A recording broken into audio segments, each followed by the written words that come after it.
లోకేష్ గారు ఓ మాట అన్నారుగా, గతంలో మన కట్టుబట్టలతో హైదరాబాద్ నుంచి బయటకు వచ్చేసాం, దానివల్ల ఇబ్బంది అయింది, ఈసారి కంపల్సరీగా రాజధాని పూర్తవుతుంది అంటున్నారు. నిజంగా ఆ రోజు కట్టుబట్టలతో వచ్చేసారా? అది అందరికీ తెలిసిన సత్యమే.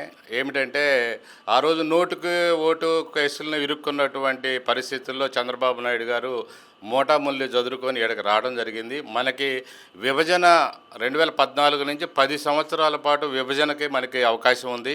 విభజన ఉమ్మడి రాజధానిగా హైదరాబాదుని మనకి ఇవ్వడం జరిగింది. కానీ దాన్ని వీళ్ళు ఏదైతే నోటుకి ఓటు కేసులో ఇరుక్కొని ఆ రోజు ఉటావుటిని తీసుకొచ్చి ఇక్కడ కనీసం మౌలిక సదుపాయాలు ఏమీ లేవు. ప్రతిదీ ఈ రోజుకి కూడా చూస్తే వివిధ ఉన్నటువంటి అన్ని ప్రభుత్వ అధికారాల భవనాలన్నిటి కూడా ప్రైవేటు వారి భవనాల్లోనే ఉన్నాయి. అంటే ఎంత ప్రజాధనం దుర్వినియోగం అవుతుందో దాని మీద కూడా ఒక శ్వేతపత్రం ఇవ్వండి.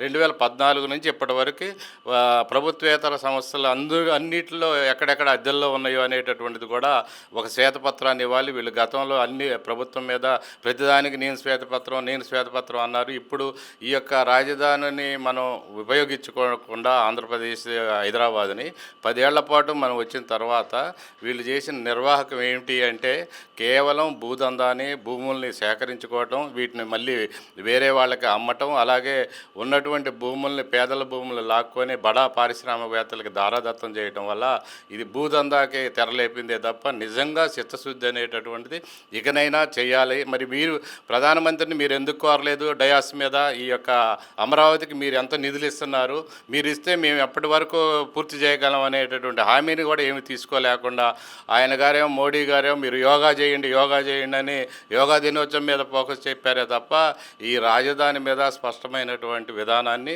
ప్రకటించలేదు. కానీ మోడీ గారు ఒక మాట అన్నారు కన్నా, మనమే చెయ్యాలి రాజధాని, దాంట్లో అర్థం ఏంటి?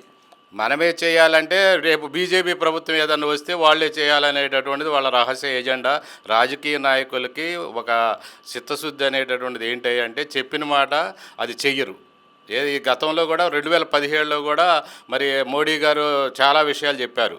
ఆయన ప్రధానమంత్రి అయ్యే మొట్టమొదటిలోనే చాలా విషయాలు చెప్పారు. నేను స్విస్ బ్యాంకులో ఉన్న డబ్బులన్నీ తెచ్చి ఒక్కొక్క కుటుంబానికి 10 లక్షలు ఇస్తానని, పేదలకి అలాగే నిరుద్యోగులకి ఉపాధి కల్పన చేస్తామని, ఉద్యోగాలు ఇస్తామని చాలా మాటలు చెప్పారు. కానీ ఏది ఈనాటికి కూడా ఏది నెరవేర్చలేదు. ప్రధానమంత్రి చెప్పినా ముఖ్యమంత్రి చెప్పినా కేవలం రాజకీయ స్టెంట్ కోవటమే తప్ప దీనికి ప్రణాళికాబద్ధంగా ఏ అంశాలు లేవు. ఆయన చెప్పింది అర్థం ఏంటంటే రేపు రాబోయే రోజుల్లో మా ప్రభుత్వం ఏదన్నా వస్తుంది, దానిలో మేమే చేయాలనేటటువంటిది కూడా మనం ఎందుకు అనుకోకూడదు అనేది మా యొక్క ప్రశ్న. అన్న ఇది